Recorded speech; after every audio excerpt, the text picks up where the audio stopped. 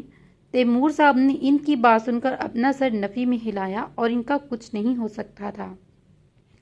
1.5 مہینے بعد اینی کو کشف کی دیکھ بھال کرتے ہوئے 1.5 مہینہ ہو گیا تھا۔ ان کے پاس جو پیسے پڑے ہوئے تھے اس نے ہادی کا ایڈمیشن ایک بورڈنگ سکول میں کروایا، کیونکہ اسے 24 گھنٹے کشف کے ساتھ ہی رہنا تھا۔ وہ اتوار کو جا کر ہادی سے مل آتی تھی، مگر اسے ہادی کی بہت یاد آتی۔ ہادی بھی اسے بہت یاد کرتا تھا، مگر اس کے بورڈنگ سکول میں نئے دوست بن گئے، اس وجہ سے وہ اینی کو یاد کر کے دکھی نہ ہوتا۔ اس 1.5 مہینے میں سحر بیگم نے اس کی ہر حرکت پر نظر رکھی۔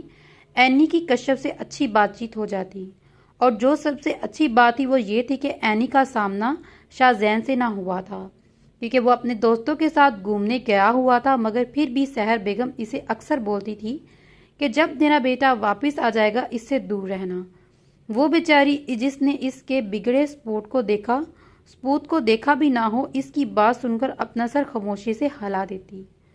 وہ کشف کے لیے دودھ لینے کچن میں آئی جب اسے ذریعہ کھانا بنانے والی ملی۔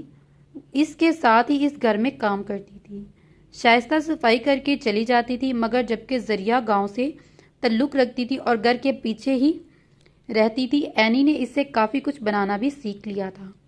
اکثر جب سحر بیگم کشف کے پاس ہوتی تو اسے ذریعہ کے ساتھ کام کرنے کے لیے کچن میں بھیج دیتی۔ اینی نے کشف کے لیے دودھ گرم کیا اور اس کے کمرے میں لے گئی۔ کشف بیڈ پر لیٹنے کے انداز میں بیٹھی تھی اور سامنے موجود ایک ایل جی پر مووی دیکھ رہی تھی۔ اس نے دودھ کا گلاس سائڈ پر رکھا اور کشف کی دوائی نکالنے لگی۔ اینی نے کشف کو بلایا تو کشف نے ٹی وی سے نظریں ہٹا کر اس کی طرف دیکھا، برا سا منہ بنا کر اس کے ہاتھ سے دوائی لے کر اور پانی کے ساتھ کھا لی۔ تو اینی نے کشف کو دودھ پکڑایا اور پوچھا، میم آپ کو اور کوئی کام تو نہیں، یا میں کچن میں چلی جاؤں؟ نہیں تم چلی جاؤ، میں بس مووی دیکھ کر تھوڑی دیر میں سو جاؤں گی۔ اور ہاں، میرے لیے رات کو کھانے میں کچھ اچھا سا بناؤ، اپنے ہاتھ سے بنانا، ذریعہ کے ہاتھوں کا کھانا مجھے بالکل بھی نہیں پسند۔ کشف اینی کو دیکھتے ہوئے بولی اور دودھ جلدی سے ختم کر کے گلاس اسے پکڑا دیا۔ اب کشف کافی حد تک ٹھیک ہو چکی تھی اور جلد ہی اس نے اپنی یونیورسٹی سٹارٹ کرنی تھی۔ اینی گلاس پکڑ کر خاموشی سے کمرے سے نکل گئی اور کچن میں کشف کے لیے کچھ بنانے چلی گئی۔ کشف کے لیے ذریعہ کی مدد سے کھانا بنانے کے بعد وہ ایک نظر کشف کو اس کے کمرے میں دیکھنے کے بعد کمرے میں گئی اور جلدی سے شاور لے کر اپنا حلیہ بدل کر وہ باہر نکلی۔ کشف کے کپڑے جو استری کرنے والے تھے وہ کرنے چلی گئی۔ حالانکہ اس کا کام صرف کشف کا خیال رکھنا ہی تھا، مگر سحر بیگم نے آہستہ آہستہ کشف کے سارے کام اس کے سپرد کر دیے۔ اس نے دیکھا تھا کہ سحر بیگم کشف کے اور تیمور صاحب کے سامنے اسے پیار سے پیش آتی ہے، مگر اس کی غیر موجودگی میں اس سے برا سلوک کرتی ہے۔ تھوڑے دنوں پہلے کی بات ہے کہ اینی سے اس کے ایک مہنگے برتنوں کے سیٹ کی ایک پلیٹ غلطی سے ٹوٹ گئی تھی، جس کی وجہ سے سحر بیگم نے اس کے 2 تھپڑ مارے تھے۔ وہ جان گئی تھی کہ سحر بیگم کتنی دوگلی عورت ہے، جو اپنے گھر والوں کے سامنے تو نیک دل اور دوسروں کا خیال رکھنے والی، مگر اصلیت میں وہ کیسی ہے یہ صرف اینی اور اس میں کام کرنے والے ملازم ہی جانتے تھے۔ علی کی آواز اب ہر وقت حویلی میں سنائی دیتی تھی۔ وہ واپس اپنی زندگی جینے لگی تھی۔ اسے نئے پرندے دیکھنے کا بہت شوق تھا۔ وہ ہر ہفتے 2 خوبصورت سے پرندے منگواتی اور انہیں آزاد کر دیتی۔ ان کے خیال میں پرندے آزاد ہی اچھے لگتے تھے۔ وہ رمنا بیگم کے ساتھ بیٹھی ان سے اپنے بالوں میں تیل لگواتے ہوئے ان سے مسلسل باتیں کر رہی تھی۔ ابھی وہ لوگ بات کر ہی رہے تھے کہ پریشان سے حدیث صاحب حویلی میں داخل ہوئے اور آ کر ہال میں موجود صوفے پر بیٹھے۔ انہیں پریشان دیکھتے ہوئے رمنا بیگم بولی، کیا ہوا؟ کچھ پریشان دکھ رہی ہیں، سب خیریت ہے؟ گاؤں میں بس کچھ مسئلہ چل رہا ہے، اس کی وجہ سے تھوڑا پریشان ہوں، اور 1 کپ چائے بناؤ، میں تھوڑی دیر آرام کرنا چاہتا ہوں۔ حدیث صاحب نے جواب دیا اور اٹھتے ہوئے کمرے کی جانب چل دیے۔ رمنا بیگم نے جلدی سے علی کے بال سمیٹے اور اپنے ہاتھ دھو کر حدیث صاحب کے لیے چائے بنا کر کمرے میں لے گئی، جہاں وہ بیڈ پر بیٹھے ان کا انتظار کر رہے تھے۔ رمنا بیگم نے انہیں چائے پکڑائی اور ان کے پاس بیٹھ گئی۔ حدیث صاحب نے رمنا کے پاس بیٹھے دیکھ کر اپنی بات کا آغاز کیا۔ مجھے پتا چلا ہے کہ ہاشم نے حور العین اور حیدر کو 2 مہینے پہلے گھر سے نکال دیا ہے اور اب پتہ نہیں کہاں ہے اور کس حال میں، کسی کو نہیں پتا۔ رمنا بیگم ان کی بات سن کر اپنا دل تھام گئی۔ وہ بھی تو ان کے بچے ہی تھے۔ ہاشم کی وجہ سے وہ لوگ حور العین اور حیدر سے دور ہوئے تھے۔ اس کمبخت نے بھی انہیں دربدر کر دیا۔ اب کیا ہوگا؟ آپ پتہ لگوائیں کہ وہ کہاں ہیں۔ میں اپنی مرحوم بہن کو کیا جواب دوں گی؟ ان کے بچوں کی حفاظت نہ کر سکی؟ وہ دونوں تو ابھی خود بچے خدا جانے کس حال میں ہوں گے۔ ہم نے اچھا نہیں کیا، ناراضگی تو ہاشم سے تھی ہماری، اور ہم لوگوں نے حور العین اور ہادی کو بھی نہ پوچھا۔ وہ اپنے آنسوؤں کو روکتے ہوئے دکھ سے بولی، میں پتہ لگوا رہا ہوں، کچھ دنوں تک انشاءاللہ پتہ چل جائے گا، آخر میرے بھی تو بھائی کے بچے ہیں وہ۔ حدیث صاحب نے رمنا بیگم کو اپنے حصار میں لیتے ہوئے کہا، جو اب آنسو بہانا شروع ہو گئی تھی۔ ہمنا تیار ہو کر ہاشم کا انتظار کر رہی تھی۔ ہاشم کے ساتھ آج اس نے ڈنر جانا تھا۔ اپنے ہونٹوں کو رنگ کر ابھی وہ بیٹھی ہی تھی کہ اس کے موبائل پر کال آنے لگی۔ اس نے کال دیکھی تو اس کے کزن جہازیب کی تھی۔ کسی زمانے میں وہ اس کو پسند کرتی تھی، مگر پھر وہ USA چلا گیا۔ اس کی پسند ہاشم بن گیا۔ وہ کال اٹینڈ کر کے اپنی آواز میں بولی، ہیلو زیبی، کیا بات ہے؟ آج آپ کو اتنے دنوں بعد ہماری یاد کیسی آئی؟ بس تمہاری یاد آ رہی تھی تو سوچا بات کر لوں۔ ویسے میں پاکستان آیا ہوں، کہیں باہر ملتے ہیں، پلان بنا کر پھر تفصیلی بات کرتے ہیں۔ فون کی دوسری جانب سے زیبی کی آواز سنائی دی، بالکل جناب، ضرور کسی دن ملتے ہیں، مگر آج میں ہاشم کے ساتھ باہر ڈنر پر جا رہی ہوں، پھر کل کا پلان بنا لیتے ہیں۔ ہمنا اس کی بات سن کر بولی، واہ، ویسے تم بور نہیں ہوتی؟ اب تک ہاشم جی ساتھ رہتے ہیں، میں نے تو سنا ہے تم ایک چیز سے بہت جلد بور ہو جاتی ہو۔ زیبی بولا تو ہمنا نے کہکا لگا کر بولا، بالکل میں جلد ہی ایک چیز سے بور ہو جاتی ہوں، مگر ہاشم چیز نہیں، میرے شوہر ہیں۔ ہمنا ابھی اور کچھ بولتی، اسے ہاشم کے گاڑی کا ہارن سنائی دیا، اور زیبی میں بعد میں بات کرتی ہوں کال کاٹ دی اور دوبارہ لپسٹک نکال کر اپنے ہونٹ رنگنے لگی۔ ہاشم کمرے میں داخل ہوا تو اسے ہمنا شیشے کے سامنے کھڑی مکمل تیار نظر آئی۔ اپنا بیگ صوفے پر رکھ کر وہ ہمنا کے پاس آیا اور پیچھے سے اپنے حصار میں لیا۔ بہت خوبصورت لگ رہی ہو، تمہیں باہر لے جانے کا دل نہیں کر رہا؟ میں تو ہمیشہ ہی خوبصورت لگتی ہوں، اور جلدی تیار ہو جائیں کیونکہ میرا ڈنر پر جانے کا ارادہ ہے۔ وہ اپنی تعریف سن کر کہکا لگاتے ہوئے بولی اور اسے تیار ہونے کے لیے زبردستی پکڑ کر الماری کے پاس چھوڑ کے آئی۔ شاہزین اپنے دوستوں کے ساتھ 1.5 مہینہ گھومنے کے بعد واپس آ چکا تھا۔ وہ گھر میں داخل ہوا تو سامنے ہال میں سحر بیگم میگزین دیکھ رہی تھی۔ ہیلو موم، وہ سحر بیگم کے قریب آ کر بولا جو اپنے دھیان میں بیٹھی تھی۔ میگزین دیکھ رہی تھی۔ شاہزین کو آتے دیکھ جب اس کی آواز سنائی دی تو وہ ڈر گئی، مگر جلد ہی خود پر قابو پا کر خوشی سے شاہزین کو گلے لگا کر بولی، شکر ہے تم واپس تو آئے، ورنہ تمہارے ڈیڈ نے تو روز مجھے تمہارے بارے پوچھ کر تنگ کیا ہوا تھا۔ اف موم، پلیز ڈیڈ کو سمجھائیں، ابھی تو میں نے اپنی زندگی جینا شروع کی ہے، مجھے سکون سے انجوائے کرنے میں بچہ نہیں ہوں۔ اب تو میری ڈگری بھی مکمل ہو گئی ہے تو میں کھل کر اپنے دوستوں کے ساتھ جینا چاہتا ہوں، موج مستی جو ہے وہ سب کرنا چاہتا ہوں۔ وہ ان سے الگ ہو کر چڑھتا ہوا بولا، اچھا ٹھیک ہے، تم جاؤ فریش ہو جاؤ، تمہارے لیے کچھ کھانے پینے کو بھجواتی ہوں۔ سحر بیگم شاہزین کا موڈ بگڑتا دیکھ کر جلدی سے بولی تو شاہزین ان کی بات سن کر اپنے بالوں میں ہاتھ پھیرتا ہوا اپنے کمرے کی جانب چل دیا۔ سحر بیگم کچن میں داخل ہوئی تو ذریعہ کی جگہ اینی کو کام کرتے ہوئے دیکھا تو اس کے پاس جا کر بولی، بات سنو لڑکی۔ جی میم، اینی نے ان کی بات سن کر دھیمی آواز میں کہا، یہ رضیہ کہاں گئی ہے اور تم یہاں کیا کر رہی ہو؟ کشف کے سارے کام مکمل کر دیے ہیں جو رضیہ کر رہی ہو؟ سحر بیگم نے کرک لہجے میں پوچھا۔